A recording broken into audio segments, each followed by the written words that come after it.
구화 심수련 일당의 계획으로 인해 박살이 난 주단태의 모습을 볼 수 있었죠. 가뭄의 단비처럼 아주 시원한 전개였지 않았나 싶은데요. 반대로 고구마 가득 장착한 주단태는 시파 예고편에서마저 답답한 상황에 놓인 걸로 보입니다. 먼저 누군가에게 쫓기는 듯한 모습의 주단태가 나왔죠. 벽을 타고 이동하는 모습을 볼 수 있었는데 흙인 밑을 내려다보며 잔뜩 쫄아있는 모양새를 보니 떨어지면 다칠 수도 있는 높이인 것 같아 보였습니다. 맘 같아선 그냥 떨어졌으면 좋겠다. 장난이 너무 심한 거 아니오? 이후 하윤철에게 잡혀있는 모습을 보니 아마도 심수련 일당을 피해 달아나는 모습이었지 않았을까 싶은데 쫓기는 주단태의 모습이 왠지 낯설기도 하고 괜히 이상하게 불쌍해 보이기는커녕 입가에 미소가 떠나지 않을 정도로 반가운 상황이었지 않았나 싶습니다. 택시 안에서 강제 접종을 당하는 주단태의 모습도 볼 수 있었는데요. 정신을 잃은 듯 보이는 주단태 등 뒤로 갈색 머리의 여성을 볼 수 있었는데 진분홍에 가까워 보이는 듯 했습니다. 아마도 블랙박스가 어딨냐며 고래고래 질러대던 로건의 사자 후에 겁을 먹어버린 건지 이들과 함께 움직이는 상황이 아닐까 예상되는데요. 강제 접종 후 주단태를 풀숲에 유기하는 모습도 확인할 수 있었습니다. 맥없이 굴러떨어지는 주단태를 보니 또 왠지 모르게 불쌍하기도 하고 지랄하고? 통쾌했습니다. 근데 그 장면에서 아주 재밌는 부분을 발견했는데요. 하윤철이 타고 있는 모범택시 옆에 주단태의 차가 대기 중인 모습을 볼 수 있습니다. 이 상황은 두 가지 상황으로 볼 수 있을 것 같은데요. 첫 번째 상황으로는 차를 타고 도주하는 주단태를 따라잡은 하윤철 일당이 주단태를 차 밖으로 꺼내 주사를 놓아 기절시킨 전개입니다. 하지만 정차된 차의 방향이 서로 다른 방향을 향하고 있고 앞을 가로막은 모습이 아닌 옆에 나란히 서 있는 모습으로 보이기 때문에 주단태의 앞을 가로막아 정차시켰다 보기엔 어려움이 있어 보입니다. 거기다 굳이 주단태를 따라와 주사로 기절까지 시킨 후 그 자리에 그냥 주단태를 버리고 떠난다? 쓰러진 주단태 옆에 차도 그대로 놔두고 조금은 이해하기 어려운 상황으로 보이죠.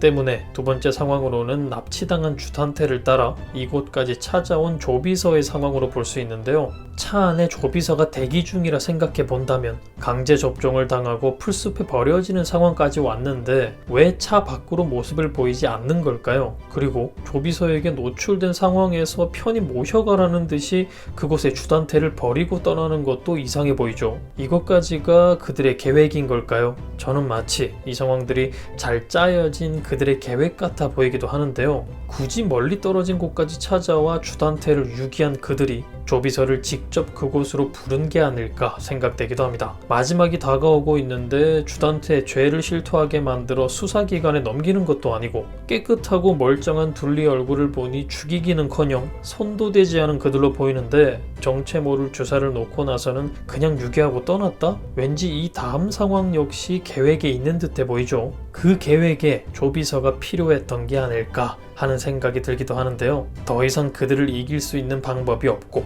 피하는 방법만 남은 상황의 주단태라면 자신이 가진 모든 것을 잃어버리기 전에 전부 정리해 외국으로 도피할 생각을 할 주단태가 아닐까 하는데요. 끝까지 자신의 옆에 남아있는 조비서에게 해당 일을 맡길 가능성이 커 보이죠. 그런데 반전으로 조비서가 사실 유동필을 배신하지 않았다면, 주단태를 배신하고 심수련 일당을 돕고 있는 상황이었다면 가진 돈만 빼면 시체인 주단태가 오리지널 시체가 되는 마지막을 만들어버릴 수 있지 않을까. 자신의 사람인 줄 알았던 조비서, 유동필, 주석훈, 분홍이 모두에게 버림받는 마지막을 맞이하는 게 아닐까 하는 뇌피셜을 펼쳐봅니다. 사실 지금 상황에서 조비서가 주단태를 배신하지 않는다면 정말 끝까지 얻어맞기만 했던 바보로 남아버릴 것만 같아 보이는데요. 도해건설까지 몰아내면 모든 게 완성되어 가던 상황이었고 자신의 꿈을 완성시켜줄 사람들 앞에서 로건 폭파 사건의 범인이 할아버지로 변장한 주단태라는 사실까지 밝혀진 상황이니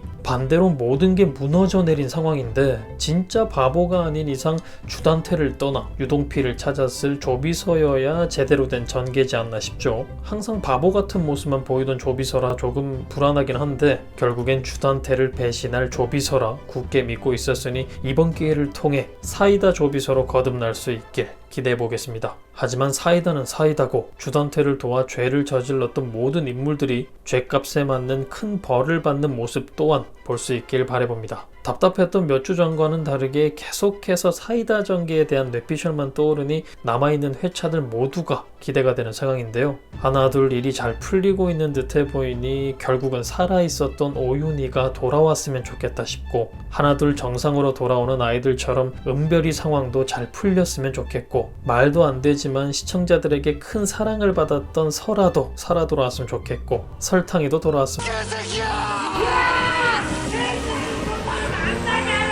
어이가 없네 개새끼가. 아이 뭐 이런 거지 같은 새끼가 다 있어. 야, 너 진짜 그러다가 소리도 없이 죽어 이 병신아. 어? 아, 나 기분. 그럼 저는 다음 영상에서 뵙겠습니다. 감사합니다.